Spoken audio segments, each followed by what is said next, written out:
Okay, so we're gonna start. For the main topic of today is going to be ensemble learners. Okay, and really we'll be focusing on ensembles of trees. Okay, and so the motivation for this lecture is sometimes it's not always good to have one decision maker. On a class, just, yeah. It's good to get a diversity of opinion on the matter. And so we can make this a more democratic process by adding more perspectives on data, okay, to make a classification. So for example, these two, this guy is a famous, if you don't know, very, very famous, anti-proliferation activist.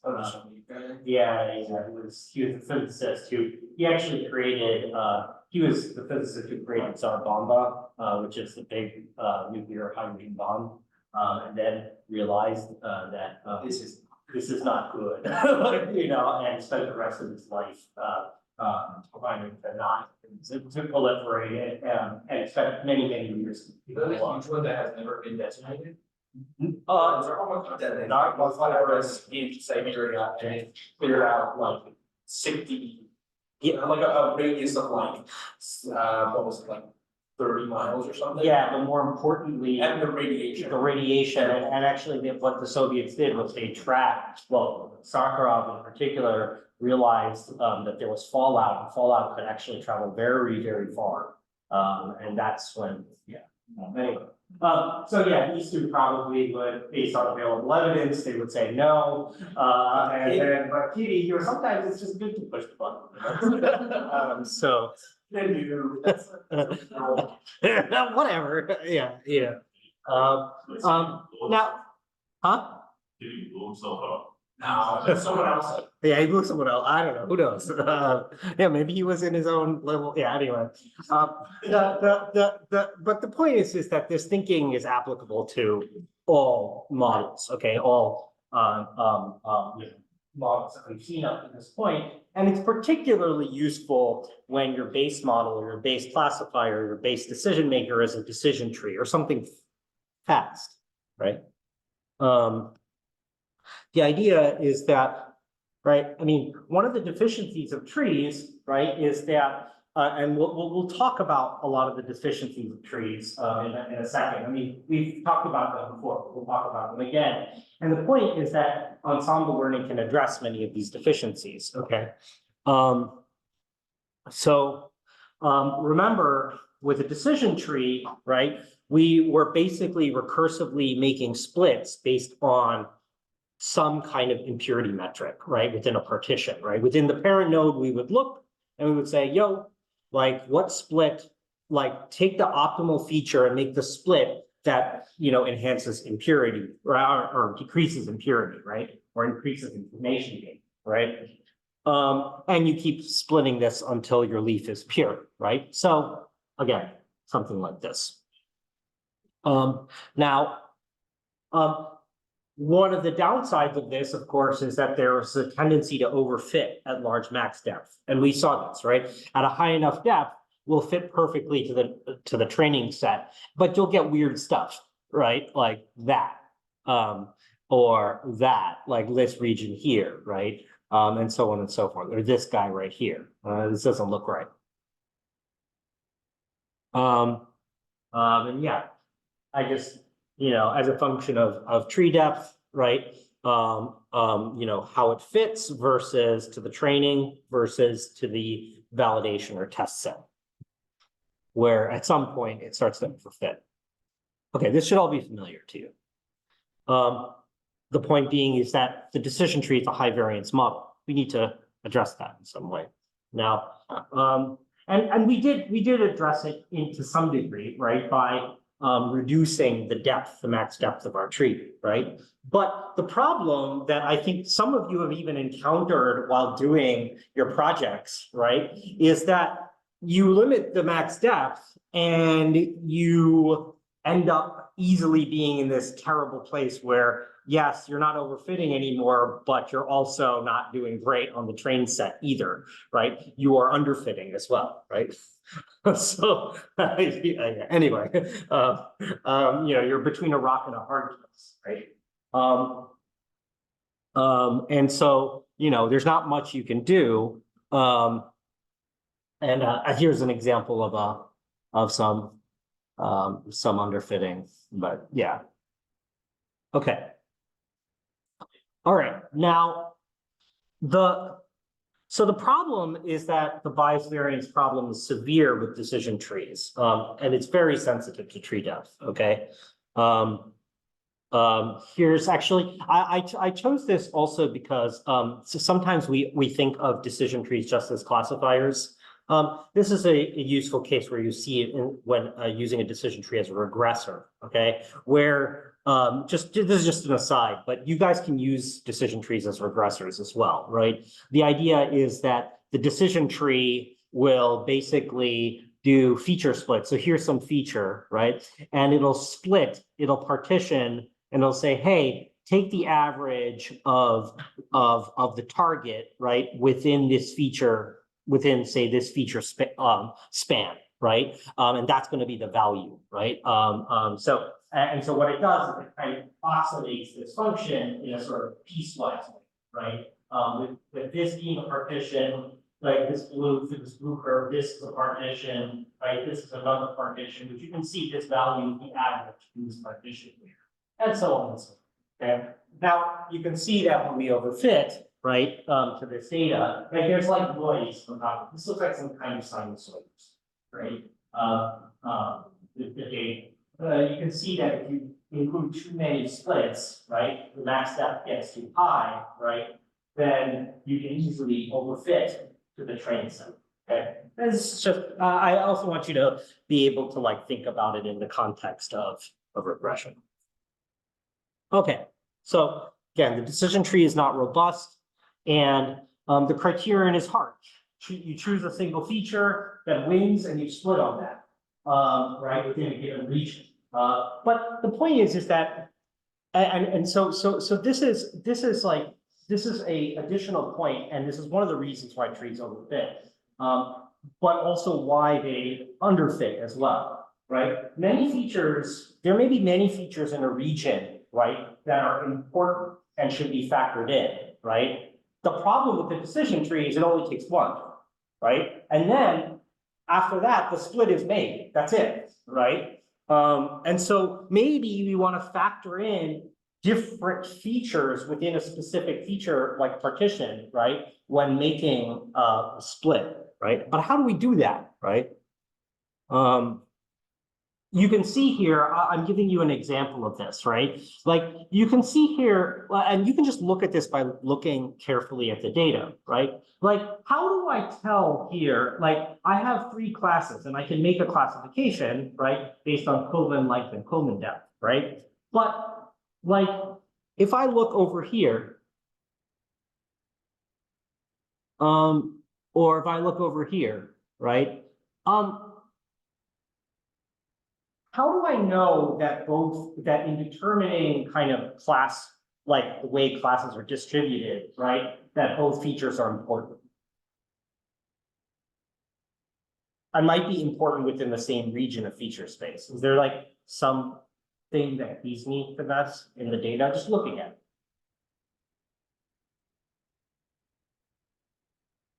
Oh, it varies on both depth and height. Yeah.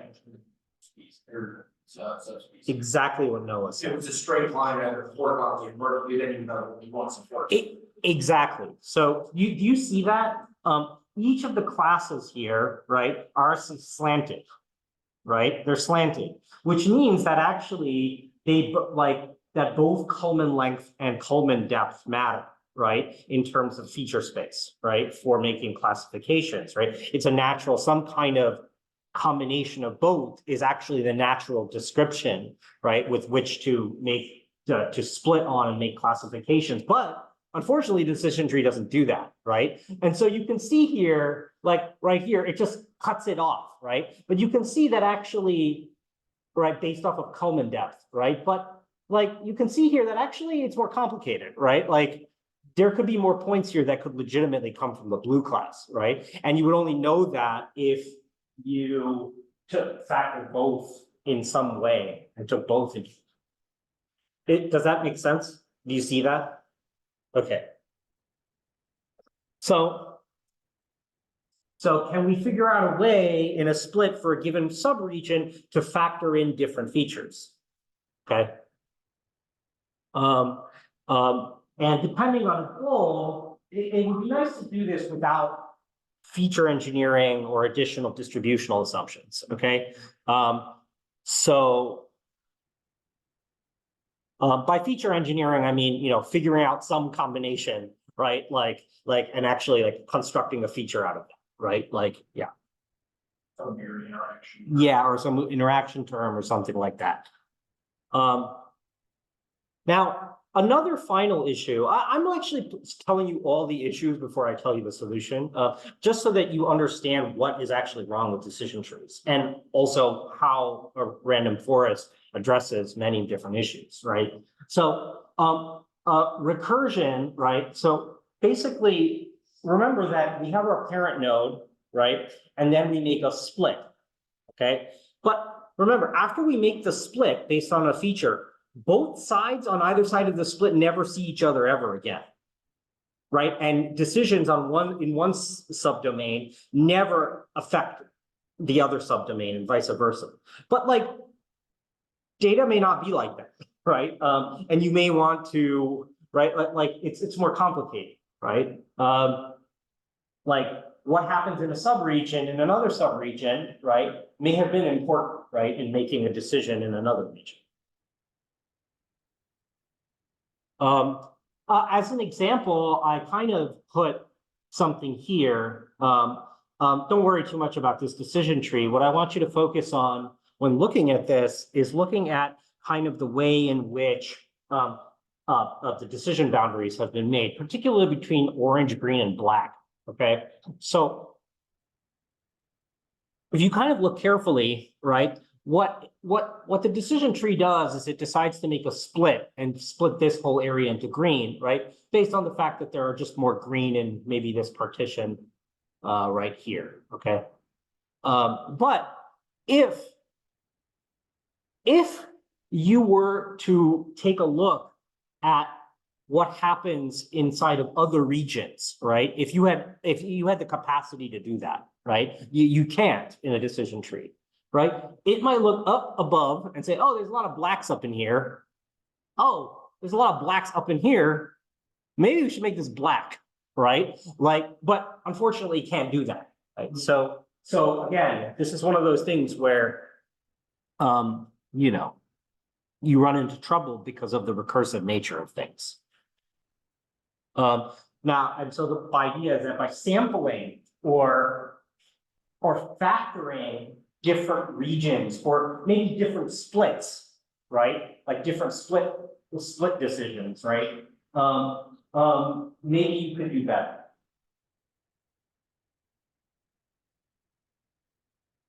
So, yeah, anyway. I don't want to go too much into this. Actually, I mean, I think we've discussed some aspects of how a decision tree, decision boundaries are very unstable. So like if you have very few data points within a subregion, right? So here, for example, I could have a decision boundary that does this, right? But I could also have a decision boundary that does this at a region, right? And it turns out that just to show the instability, right? Like if I had a point here, right? I would have, sorry, if I had a point here, it would be the green line, right? But if I move this one point just over a little bit, it changes the decision boundary completely, okay? And the feature to split up, okay? So I just wanted to make that clear. So small changes or fluctuations in data lead to very different decision boundaries locally. But I think you guys kind of understood that. So how do we get around all of these things that I just mentioned, right? There's a whole bunch of things where I've just been like, okay, like, I mean, how do I get around this? Well, you can. It turns out. Yeah, so close. So the first ingredient, so you don't want to rely too heavily on specific data points and their location, right? As I said before, just now, right? If you rely too heavily on it, on their specific points, your decision boundary becomes kind of unstable, right? So maybe the idea is if I introduce some randomness in my data points in some way, some data point sampling in some way, it can potentially an average over that randomness, maybe that can help a little bit, okay? We're getting there. We're getting there. Okay.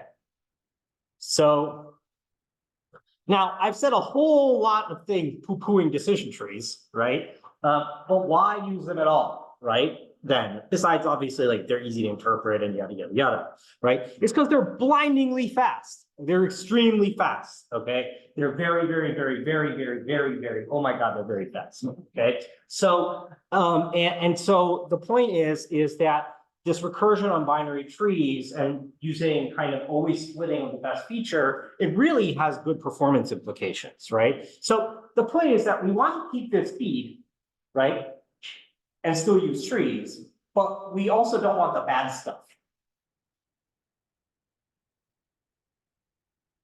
I.e., we want to be able to potentially factor in other features when making splits in some way, and sample other regions in feature space when making decisions on class assignments in some way, okay?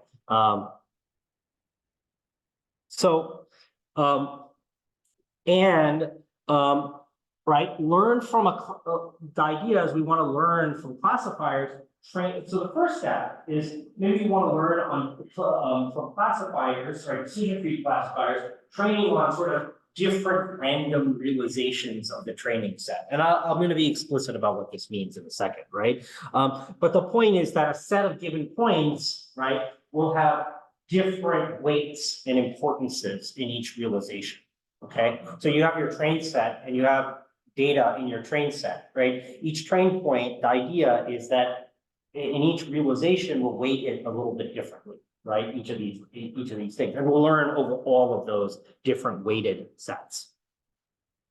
So this is really what, so creating these realizations of data sets with different weights for the data is what bagging is all about, and bootstrap aggregation, okay? And you'll see why it's called bootstrap aggregation in a second, okay?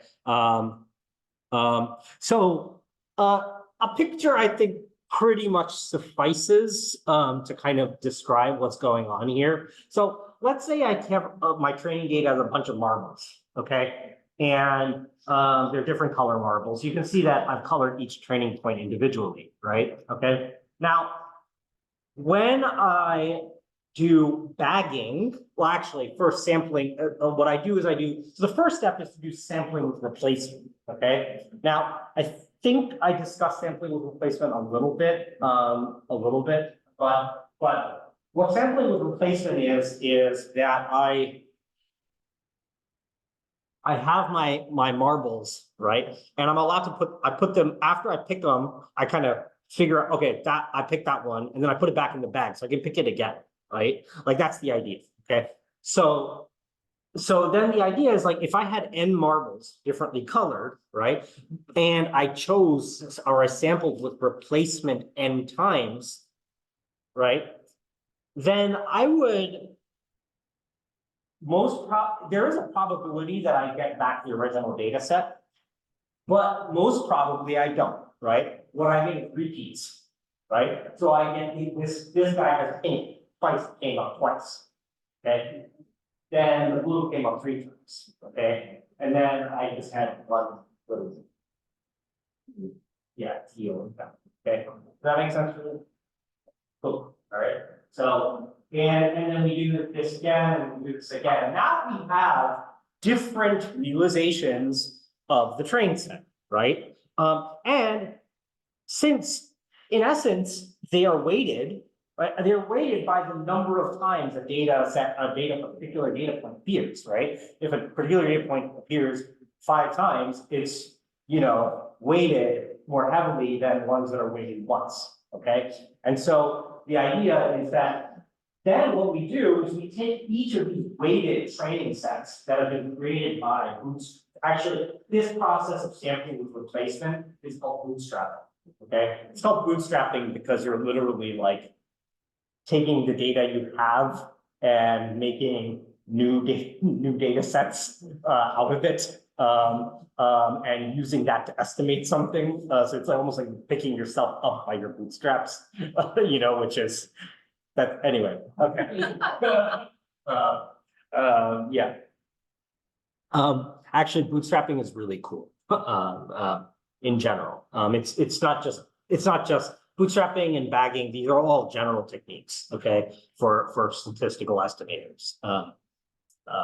But we're using them for decision tree.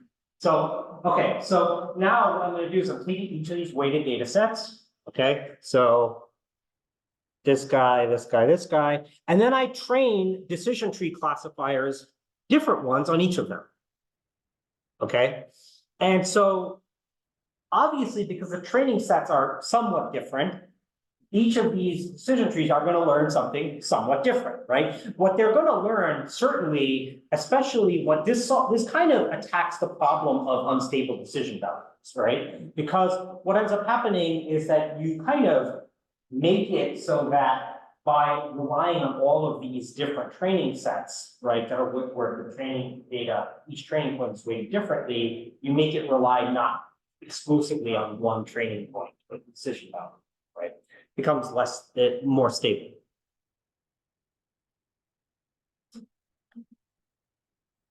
Yeah. Yeah, I think I said this. So that's what the bootstrap is, okay? So n samples in training set, randomly resampled training set with replacement n times. Then the risk sample set also has n samples, and a given point has weight/importance in each realization.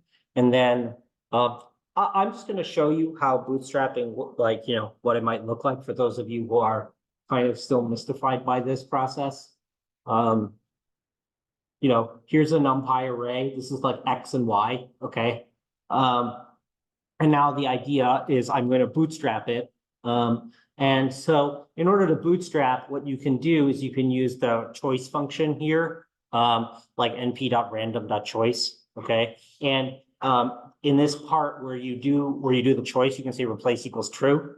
Otherwise, it's like picking, like, it's like, you know, it's like that n factorial stuff, right? If it's replace equals false, right? But with replace equals true, it'll replace it. And so you can see that when I've got the same data point right here and here, right? So I'll just show you that you can do this with NumPy, okay? Cool. All right. Now we can use an ensemble of trained models and aggregate to make a prediction on the test data. So a bagging classifier would look something like this, right? It's been trained, right? The ensemble of trees, right? Each tree has been trained on a slightly different realization of the train set, right? And the idea is that now take a test sample, okay? And then you put it through all of these different trees simultaneously. Okay, so for example, this might be like, it's class 0. This guy would be like, it's class 1, right? This guy, it's class 0. Okay, and then at the end of the day, right, to make the classifier, right, you do a majority decision, right? And you say, okay, it's class 0. Okay, in this case, for these 3 trees.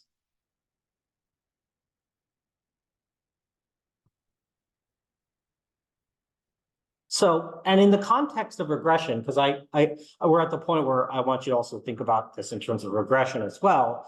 The aggregation function is an average of regressor trees. So instead of a majority, right, for each decision tree, for a given feature set, right, each decision tree predicts that this particular feature is going to be Y1 or 2 or so on. So, and this is the weight of it.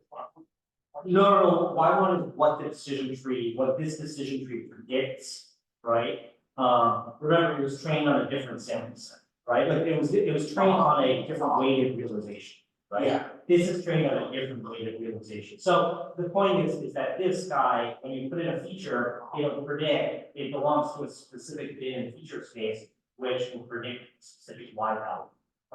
Right, it's a regressor. Yeah. So this Y1 is the predicted Y target. Okay, this is the predicted for, so this one is gonna be, could be different, right? So this would be Y2 and so on and so forth. And then the idea is you average up over all of it, and you get the average Y prediction, okay? Which now is a statistical quantity that's more robust to fluctuations in your data points. Yeah, So there are always entries for how we install. no, you can have like, sorry, I should have put it like K, Y sub K or something. You could have like, you could have 5 decision trees, right? You could have 6. The number of estimators does not equal the number of data points. Yeah, okay.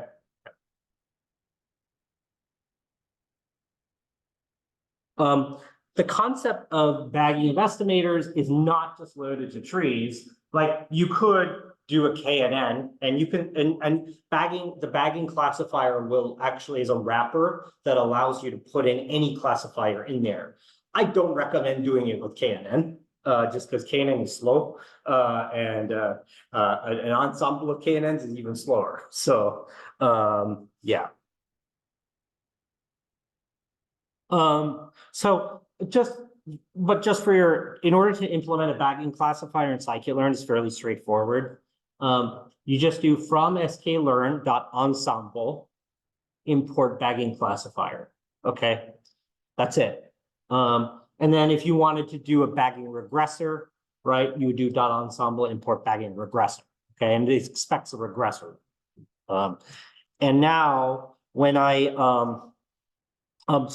what I'm going to do is using the bagging classifier, I'm going to predict, I'm going to use basically predict with diabetes, like the diabetes, the diabetes data set. I think this is Pima Indians data set, based on some features, whether someone has diabetes or not. Okay, this is a very simple data set, so, but still tricky. Okay, so cool. You know, we've got pregnancy, glucose, blood pressure, skin thickness, so on and so forth, to predict diabetes, which is our outcome. Okay. I'm going to train test split and separate my features and target. So what I'll do here is I train test split, and now I develop our pipeline. So here I'm doing from sklearn.pipeline, import pipeline. You could, you know, there's really not that much you need to do here, but I'm going to import standard scalar. And then I've got my grid search CV going on here. And now I'm going to define the bagging classifier. I'm going to put in a pipeline, and then I'm going to integrate it into our grid search for tuning on tree depth. Okay, so this is what something like this might look like, right? So what I have is bagging classifier, okay, and then I have base estimator, okay, which is the first argument. And it basically is as I say, it's a wrapper, right, for a classifier that you've already learned, right, the decision tree classifier. And then all the main parameter here is just how many of them, right, do I use, right? There are some parameters for how you do the resampling and stuff. Like how many trees? Yeah, how many trees? It's in this case, it's how many trees, or it could be how many KNN models I'm running, right? But yeah, here I'm using 150 trees. Like typical bagging numbers are like, you know, anywhere from like 20 to like 150. If you're going past that, you should, yeah. Would you use a group search to try and find the best? In fact, that's one of the most important hyperparameters to determine. So yes, the answer is yes. Okay. And so you said the bagging classifier is a wrap here, and it would always be a wrap, right? Different model. Yeah, exactly. Yeah, it's different realizations of models, with each one having a data set that's been where it takes the train set and it resamples it with replacement. Okay. So you run a model as we multiple models within it. The default behavior is to use one type of model. One type of model, but use many, many different times, right? Like it learns different things because different weighted realizations of the train set are being fed into it, each one. Yeah, you can have two different models, there's your, it's just too far around, you can do that, okay. Yeah, I mean, there are ways to make ensembles of different models. There's even ways to like do what are called stacked models, which we can talk about if you want. But yeah, the bagging classifier by default does this. Okay, yeah. So.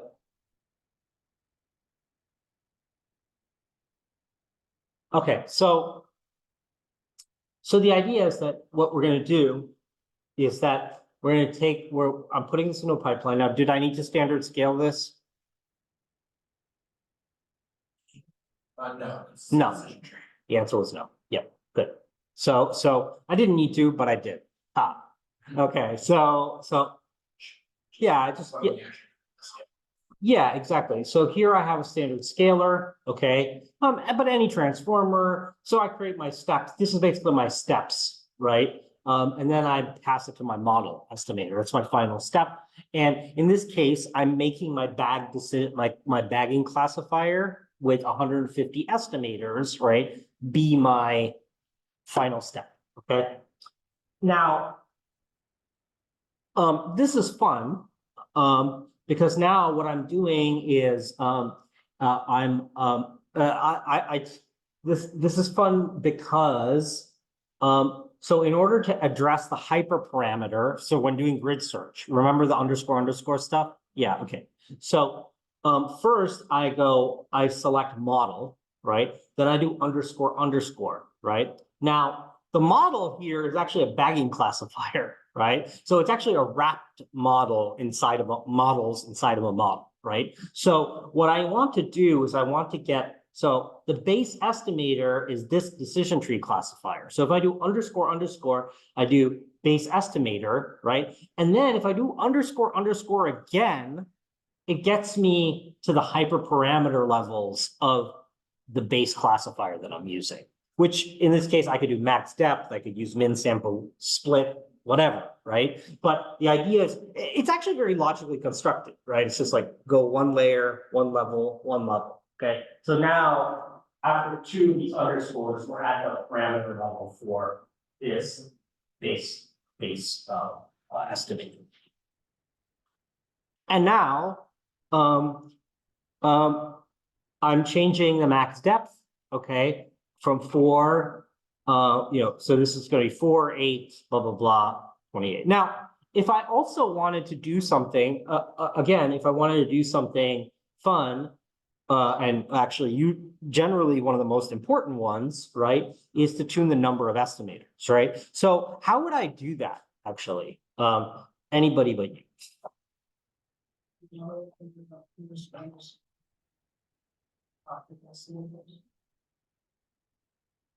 Good. Excellent. Right, because this is going to be this is at the level, it's a hyperparameter of the bagging classifier, right? So now, and then I can just, I could do like 10, 25, 100, 150. Okay. And that's how it goes, right? Now, I'm not going to tune on it because I don't feel like waiting, and you don't feel like waiting.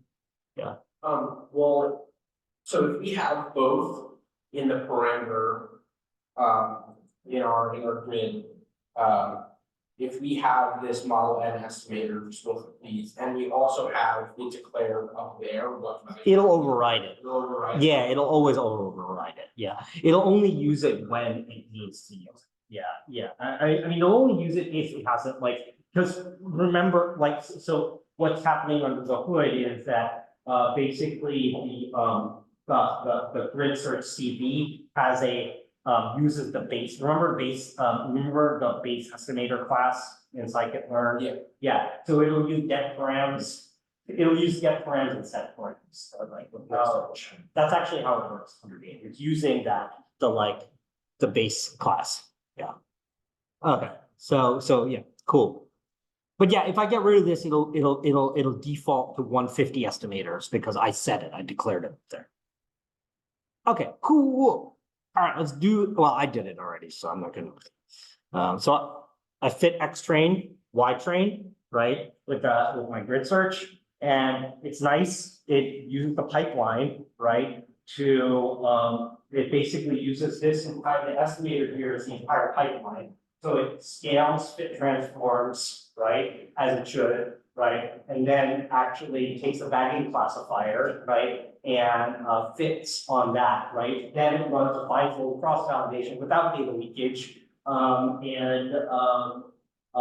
For all of these parameters that I've specified here, which are tuning and max depth, with 150 estimators, okay?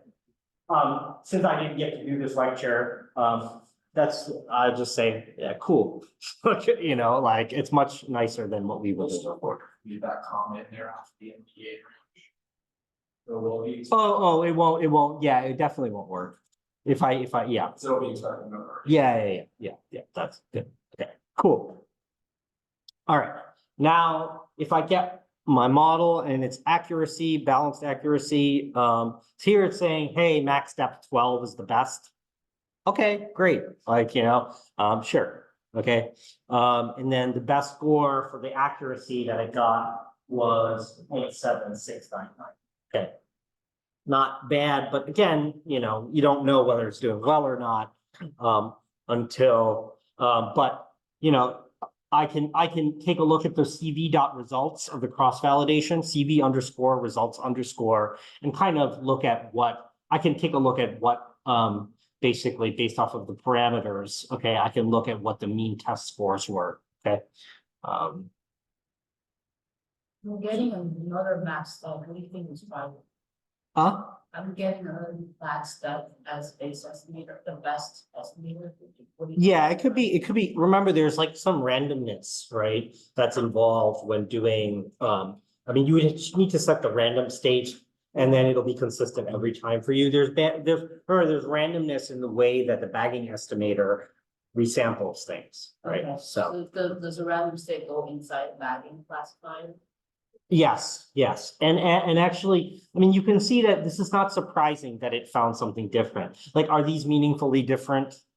Probably not, right? So, yeah. But anyway, fit the best model and get my predictions and reports. So I take the best model. Once I get that, I get something that looks like this. Okay, this is my best model based off of bagging classifier. Okay. So here we've used 150 decision trees, right, with resampled, right, with resampled data, right, sampling and replacement, and we get some data. So, is this good? Is this bad? What do you think? Like, not great, not the best.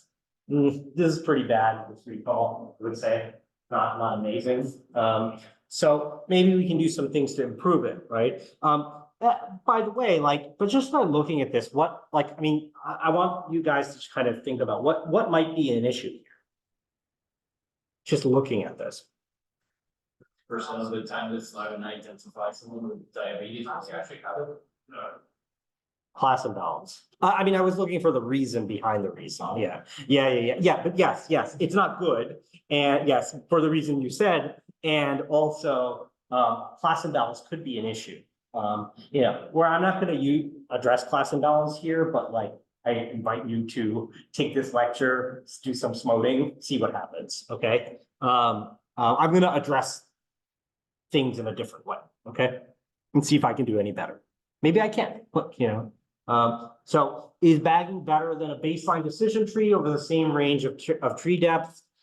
Potentially. So I've gone ahead and just taken a standard decision tree classifier, okay, and run it with the same range of tree depths.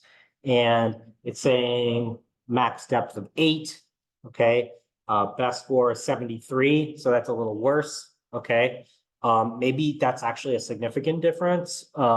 If I look at the classification report, yeah, the answer is actually, yeah, it's worse. I mean, a bit worse, you know?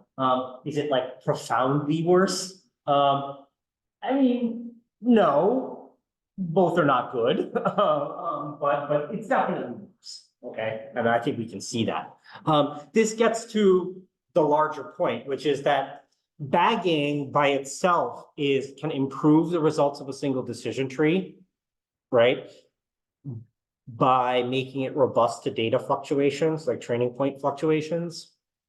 But it's not the cure-all, in, right? We need something else to get to the random forest, okay? There's another additional improvement that we can do. And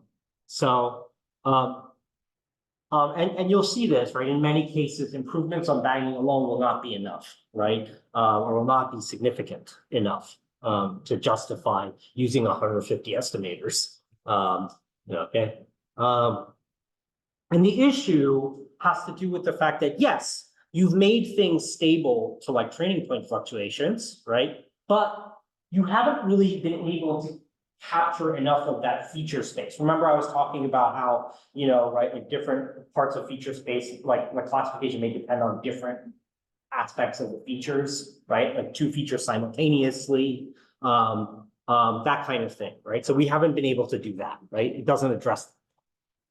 So, and another thing is that fundamentally, like, we can't expect a huge improvement because bootstrap samples are still highly correlated with each other, right? They're just, you know, you're just changing a few points here or there, you're reweighting things, but you're not fundamentally changing how the algorithm will rely on feature space to make splits.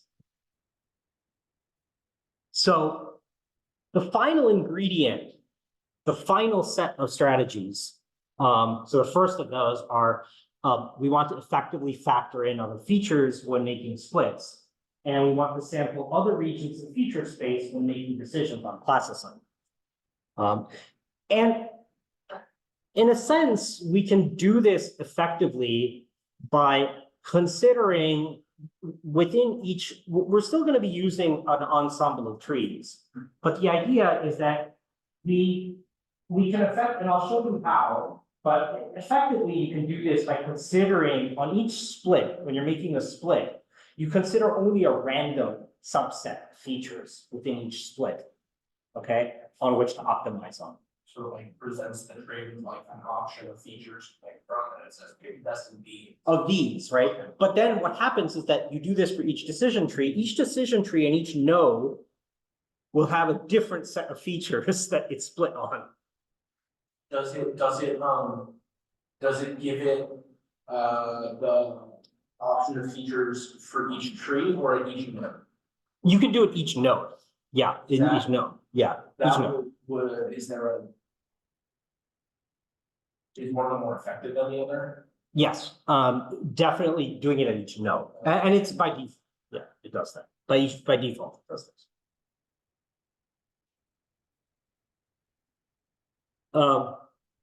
So the result is that each tree may partition feature space in appreciably different ways, okay? As opposed to most of the time being basically the same, but you know, a little bit more stable, right? With bagging, right? This is like each tree could learn something quite different, but also correct in its own right, like, you know, or capturing some aspect of the data. So, again, so only M features are considered for each node for a split, right here, right? Whereas all M features, right, are used for a split in the standard bagging classifier, okay? So this is the difference. I just put it in picture form, okay? Now, as a side note, M is actually little m, like the number that you choose for each node, right? Because you choose a subset, a random subset. How many should I choose, right? Like how big should my subset be? This is a hyperparameter that can be tuned. But it turns out for theoretical reasons, actually square root of m is good. And it turns out that I almost seldom hypertune that. It just works well. But you know, it is a hyperparameter. So the overall effect of this is, so I'm just looking at, I'm showing you different trees in a random forest. And how they're finding decisions, right? Like these are all different decisions, right? Like across the ensemble. You can see that they're finding different things. It's different decision boundaries, right? And different splits are being made. I wish it were a little slower, but you know, but that's the way it is. But you can see that, you know, it's like, right, the splits are different because it has used different feature subsets, right, to make decisions on. And so you're getting different things, okay? White space is popping up, is that right? That's called, I don't know, I think that's a bug or something. The artifact. Yeah, it's just an artifact. I don't think that's real. Yeah, I don't think that makes sense. Yeah, yeah. Now, I'll show you, remember that at the end of the day, what I'm doing is I'm taking the results of all of these individual trees, right? And averaging them, right? That's the idea, right? So now, look what happens. Oh, no, sorry. Before that, some text. Actually important text in this case, right? The point is that each decision tree can learn different important features to make splits on through regions of feature space, right? So if I fix a region, right, it's using within a given region, even within a given region of feature space, it's using, each tree is using different features to make selections on, right? And so that if I were to take the average, right, I'm actually factoring in the different features that each individual tree used within this particular partition, okay? All right. So yeah. And that's actually solves one of our big problems that we had, right? That I identified, right? That I told you was a big problem, right? And what's nice is that, yes, individual trees are definitely, they're making errors. These decision trees are not great, right? But they're making different errors, okay? And the point is that if I average over those different errors, I might get something that's good. Bam. Look at it go. It's averaging. Now, does that look good? It's actually looking like the way the data is distributed, right? Like it's actually, and you can see that, yes, you can see that the individual structure of the decision trees are in there and the history, like mistakes they made, but the averages, where it makes mistakes, right? Those are fluctuations that it's sensitive to. You're averaging over those fluctuations, so they kind of die out with the estimated. So you basically, the averaging just gets rid of those little weird segments that shoot at it.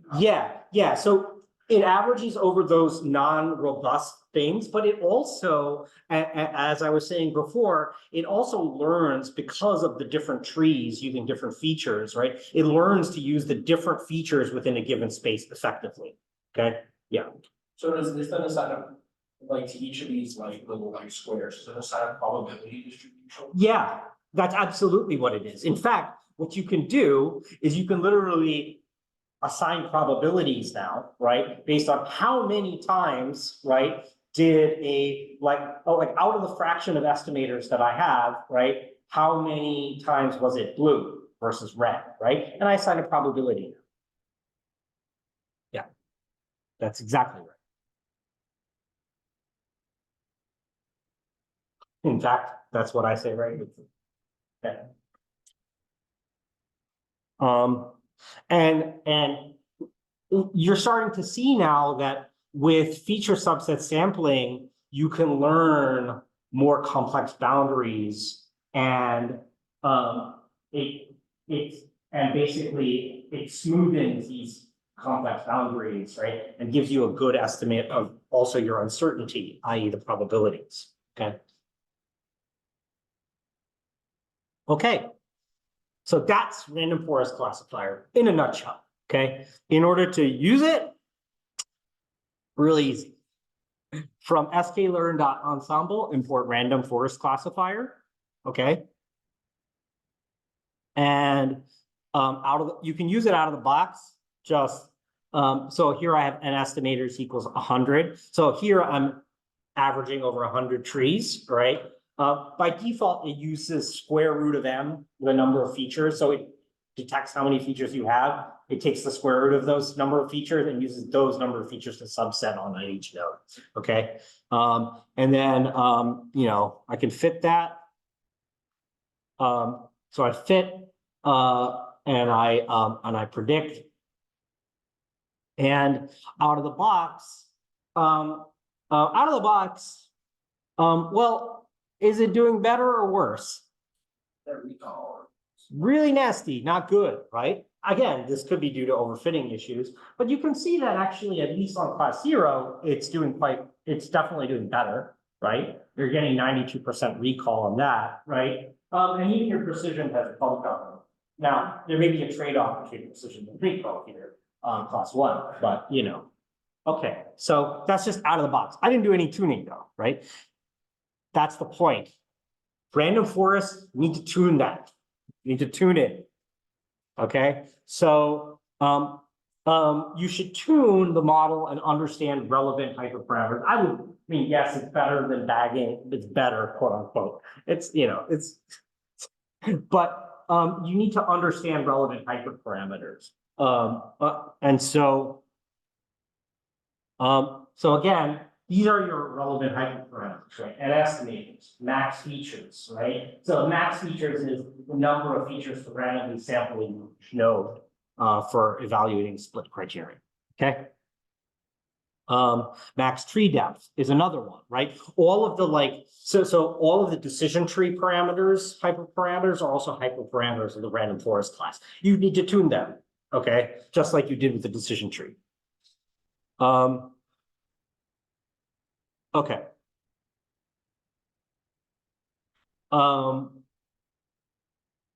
Min sample leaf, that's another one. You know, again, same thing.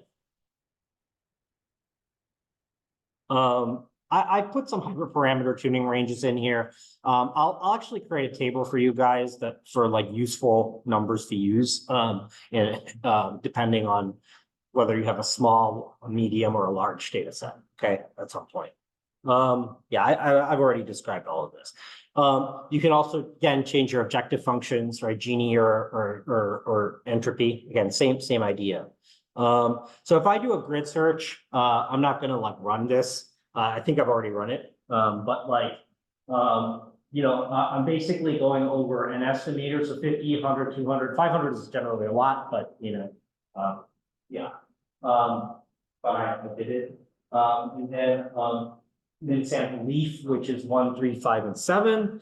And after the grid search, it tells me that min sample leaf of 3 and number of estimators is 200 was the best model. Okay, so if I take a look, so I take the best estimator from my CV. So best underscore estimator underscore. And then what I'm going to do is I'm going to fit that on the entire train set. Okay. So fitting it on the entire train set now. Okay. And now I do the predict and classification report. Okay. Would you say it's better than the bagging? Yes, it is better. It is definitely better. We're definitely doing much better on precision. We're doing on both classes, and recall is much better on the first class. And definitely recall is better, right, than bagging or the base decision tree, right? But it's not great, right? But it's better. Maybe we hit 50, like on 50 there. Did we hit 50? Okay, so then it's the same, rough, but you know, we're doing better on it.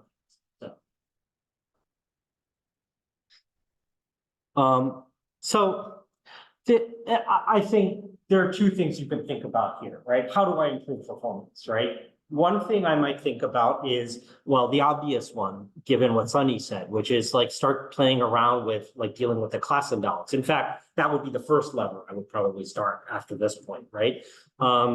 And then I might say, well, you know, like, yeah, given class imbalance and all of that stuff, right? It could be that I'm having, right, like a variance issue associated with not having enough samples in the other class, right? So what I'm going to do, because I'm not going to do smoke here, I'm just going to show you how to deal with if you have extra variance issues, right? Random forest classifier may not be the end thing. You may try another type of randomization. I'm about to show you what that is. But before that, what's nice is that with random forest classifiers, just like with decision trees, you have feature importances. Yeah, because it'll calculate it for, okay, across all the trees in the forest, right? Which feature kept popping up, right? As the most important, right? Based off of Gini impurity or entropy, right? So that's nice, okay? And in some sense, it's more statistically robust than what the decision tree says. So again, here I'm just getting feature importances. So I go inside my pipeline, right? I get the model, which is right the model, and then I get these feature importances. Because remember, you can use the pipeline can be used as prediction, right? Is the feature importance here dictated by how many times it was the best estimator? No. Yes. The number of times across the entire forest. When presented and how often? Yes, exactly. Yep. Yes, normalized to the number of times it was, Yeah. presented. Yep, exactly. Yeah, that's exactly right. Okay, cool. So we see that glucose is pretty important based off of the random forest, then BMI, then age. Does this make sense? Yeah, I think it makes sense for diabetes prediction. Like, yeah. Cool. All right.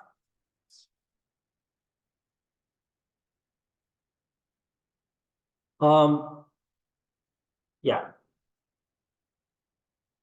So again, evaluating feature performance, you determine for each tree how many times the feature was used for splitting, and it counts up the occurrences across entire forest and feature weight features.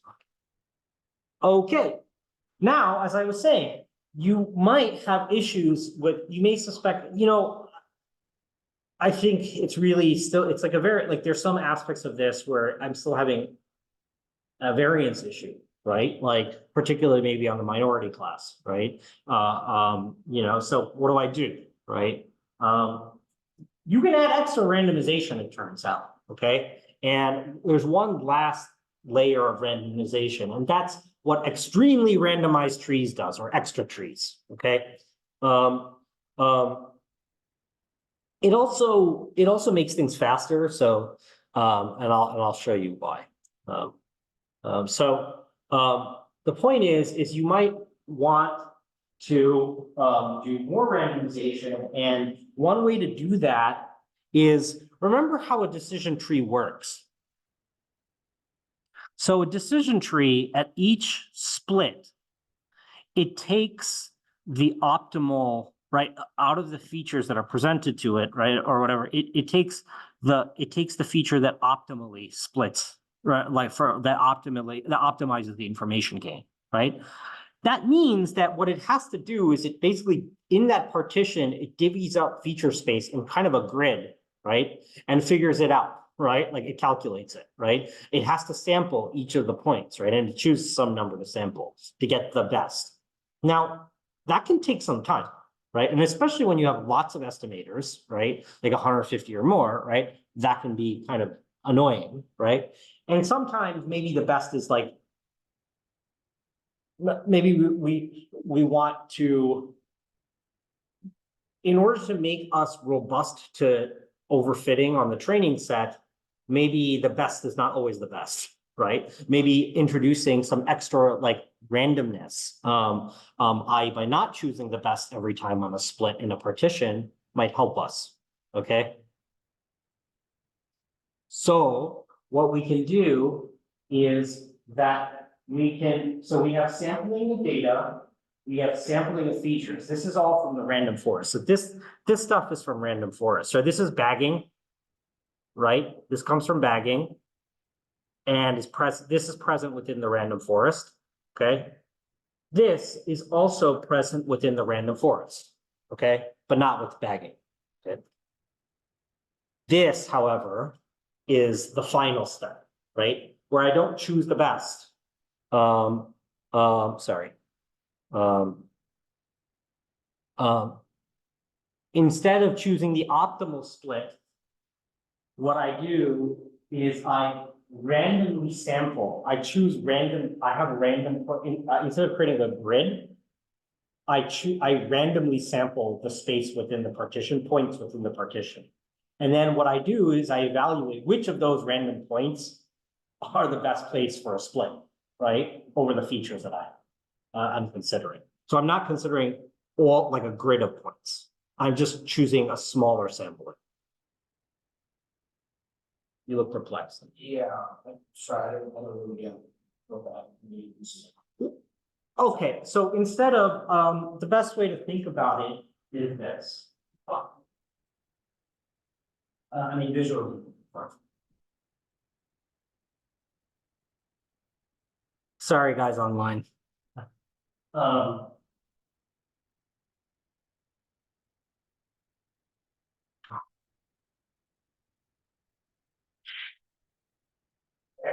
so you guys, so say this is a partition, okay, right, like inside here, right? And I'm choosing I have two features, right? X, Y, and X. So the way random forest or decision tree might work, or let's say decision, is it'll divvy up this all in, right? Equally spaced.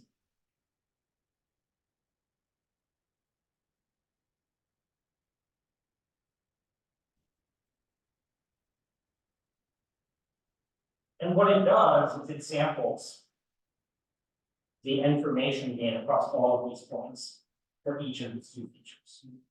Okay, so it selects, right, and it says, okay, for each feature, right, you're gonna split on one or the other feature, pick on where's the best place to split, right? Now, what Extra Trees does is a little bit different. It does almost the same thing, except it says, all right, choose some based on the, actually, I don't know what it bases on that. I think it's based on the number of games. Choose random points. Now calculate the information gain on X1 and X2, right? These may not be the optimal, right, points to split an X1. Okay, so kind of this information gained at that split. At that split, So at that point, vertical split and horizontal split, exactly, that's exactly correct. But it's taking a random. Okay, so it doesn't necessarily find the perfect split for the entire grid. You give it some possible options. So like, hey, here's where you can split. Yeah, here's where you can split, and it takes the best. Yes, exactly. Perfect, that's it, that's all it is. I hope it's clear. Yeah, I think I understand the last thing to random sampling, but would like in that forest pick only X1 or X2. Yeah, well, it picks only X1 or X2, right? So it evaluates it for both features, right? For each feature. Now, and the point is that it does the same thing, right, for this, right? For Extra Trees, but it just chooses fewer points to sample from, like fewer places to look at.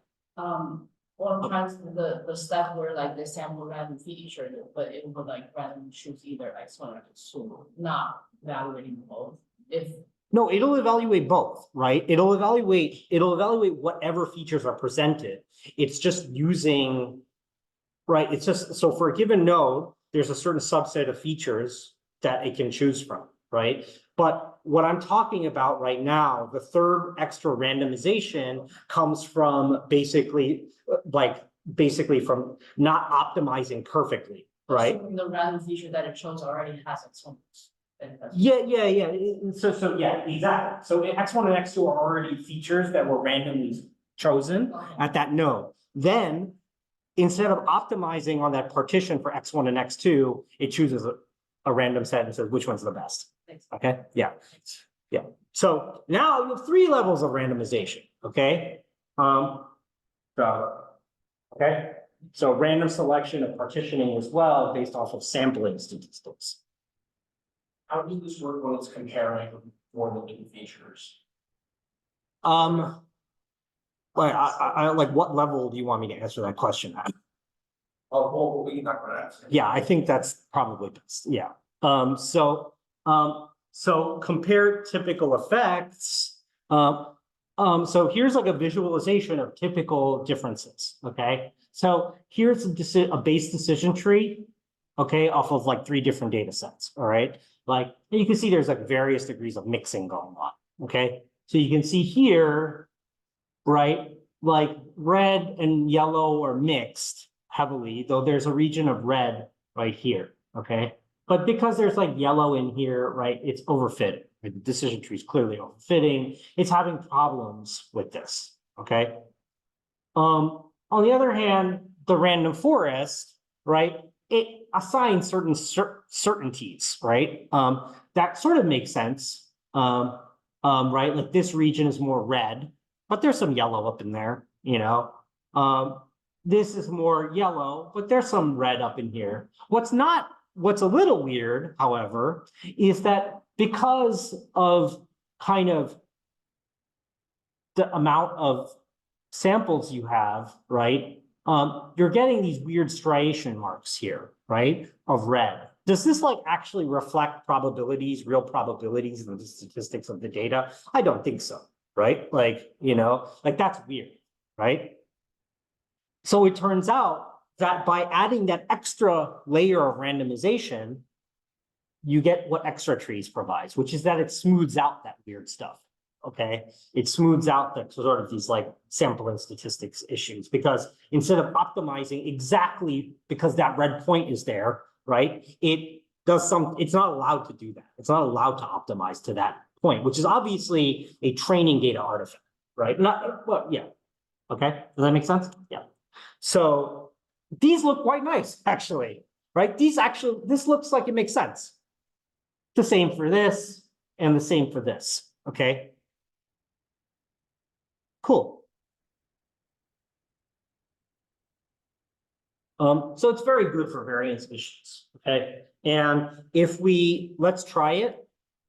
So from sklearn.ensemble import extra trees classifier, okay? And now I'm using max features equals square root. It even has a special string argument for square root of m, the number of features you have. Max samples equals 1/2. Bootstrap equals true. Random state equals 1. So max samples equals 1/2. Actually, I don't remember what that is. Hold on.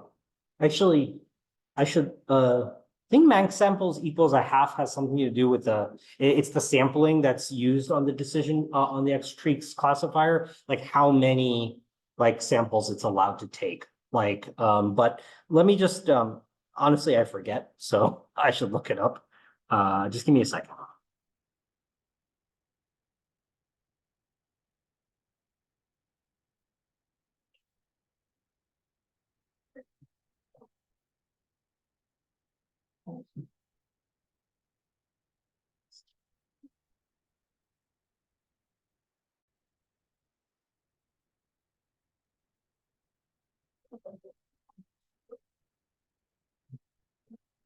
It's in draw max samples, it's both in draw max round. That's Oh, okay. Actually, this is actually true for anything. So it's actually like it's yeah, yeah. So just things that are like, well, I just need like half the data. The data set. I don't know why it's there, but anyway, okay, whatever. It's fine. Okay, so if I fit this X train and Y train, and I look at my cross validation score, here, let's take a look at let's evaluate on the test set. Oh.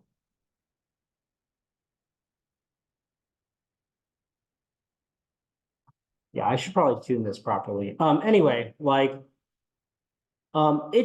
It's possible that it could, like, extra trees could do better. In this case, it didn't, based on what I did, which I don't remember. But the truth is that, like, in many cases, extra trees can actually do a bit better than random forest.